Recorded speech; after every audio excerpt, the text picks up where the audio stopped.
सगळ्यांना पावते मग काय म्हणणार तिला सांगते ऐक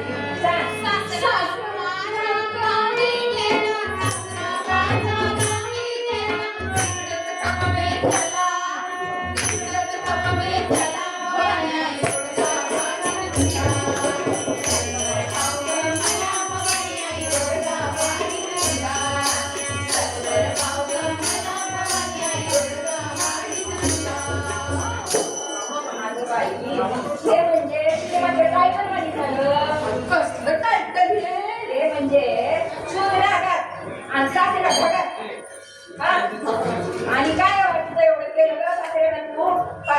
एन्काउंटर करायला निघाली सासऱ्याला माझं काही गाडव मारले नाही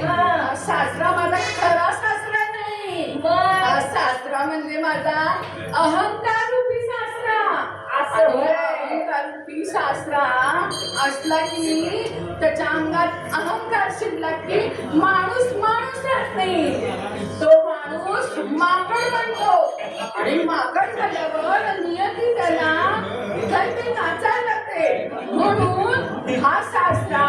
जर माझ्या गावी गेलेला असेल दूर गेलेला असेल तर कायमचाच जाऊ दे कायमचाच जाऊ दे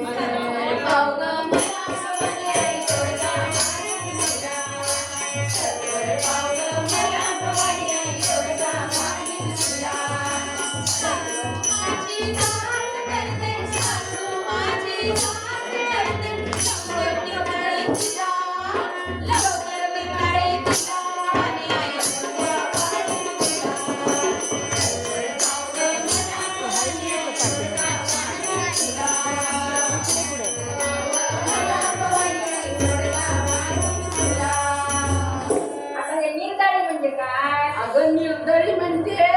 इनकाउंटर हत्यावर बोट आणि जागेवर पलटी काय दिलं तुझं सासू तू डायरेक्ट इन्काउंटर सासू माझी खरी सासू नाही ही सासू म्हणजे अप्पल पोटेपणा ऍपल पोटेपणा म्हणजे ऍपल सगळं आपण खायचं दुसऱ्याला एकटी फोड द्यायची नाही ऍपल पोटेपणा अप्पल पोटेपणा म्हणजे स्वार्थ असं माणसाच्या सगळ्यांच्या स्वार्थ शिरला की घर माझं दार मुलगा माझा चूल माझी चुलीतला धूर माझा चुलीची फुकणी माझी आणि अंगण माझं अंगणातलं कुत्र सुद्धा माझं त्या कुत्र्याच्या गळ्यामध्ये साखळी बांधून ठेवायची अगं कुत्र्याच्या गळ्यात साखळी बांधून उपयोग नाही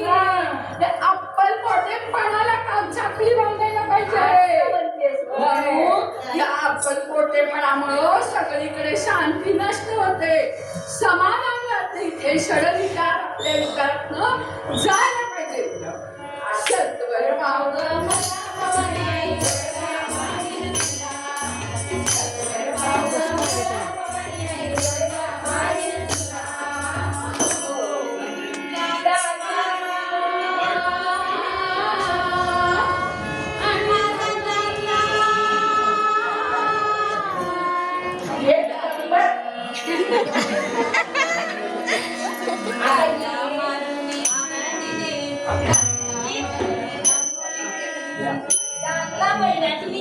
कशी लागते बघा उलटते बघा एक नंबर ही कशाला पाहिजे दादा म्हणजे इथं माझा खरा दादा नाही हा दादा म्हणजे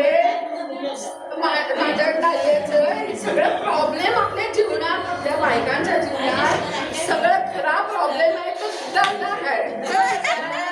या दाद्याला आपल्या जीवनातल्या छोट्या मोठ्या अडचणी तक्रारी त्या कुणामुळे होतात आणि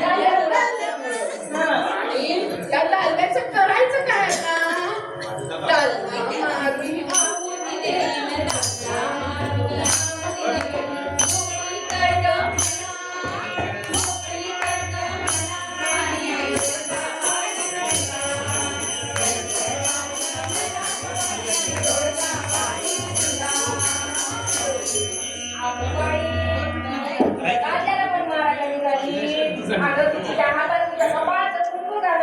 तिचं वाटलं करायला निघाली असं का हो?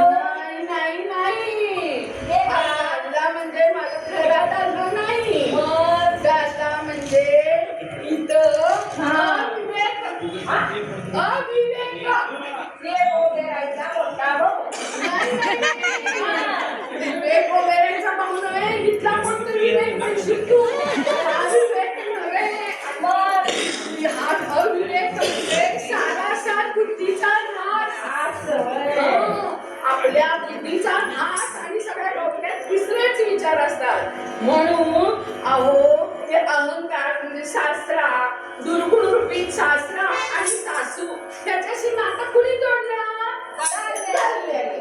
म्हणून अविवेकामुळे सगळे विकार येतात म्हणून आपण त्या दुर्गुण रूपी अविवेकाला सद्बुद्धीच्या अग्निकुंडात दुर्गुण रूपी अहंकाराला अविवेकाला सद्बुद्धीच्या अग्निकुंडात आहुती दिलं की आपण दुर्गुणातून मुक्त होतो आपण दुर्गुणातून मुक्त होतो म्हणून सत्वर पावलं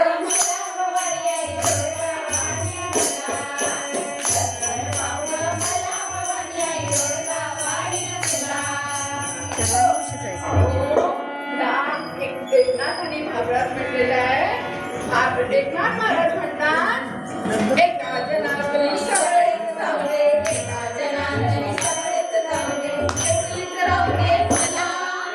एकलीच राहू दे मला भवानी आई दुर्गा वाहिन तुला सत्वर पावलं मला भवानी आई दुर्गा वाहिन तुला सत्वर पावलं मला भवानी आई दुर्गा वाहिन तुला म्हणून त्या देवीला आपण नवस मागायला पाहिजे आपल्या हे अंगाचे विकार असतात षडविकार हे विकार एकदा आपल्या अंगात गेले की आपल्या सद्गुणांचा ऱ्हास होतो आणि मग आपली प्रतिमा कावडते किंवा समाजात सुद्धा समाज बिघडतो एकामुळं म्हणा सगळ्यांच्यामुळं म्हणा म्हणून श्रावण महिन्यात आपण शंकराच्या दारी आलेला आहे मी पण आलेली आहे भवानी आईला आपण नवस मागूया की आयुष्य आरोग्य सद्बुद्धी आणि संपत्ती नुसती संपत्ती मागितली आणि आयुष्यच नसेल तर काय करायची आयुष्य संपत्ती मिळाली आणि आयुष्य नसेल आरोग्य मिळालं मग काय करायचं म्हणून सद्बुद्धी पाहिजे आयुष्य पाहिजे आरोग्य पाहिजे आणि हे सगळं करायला संपत्ती पाहिजे म्हणून भवानी आईकडे नमस मागायचा सत्वर पावलं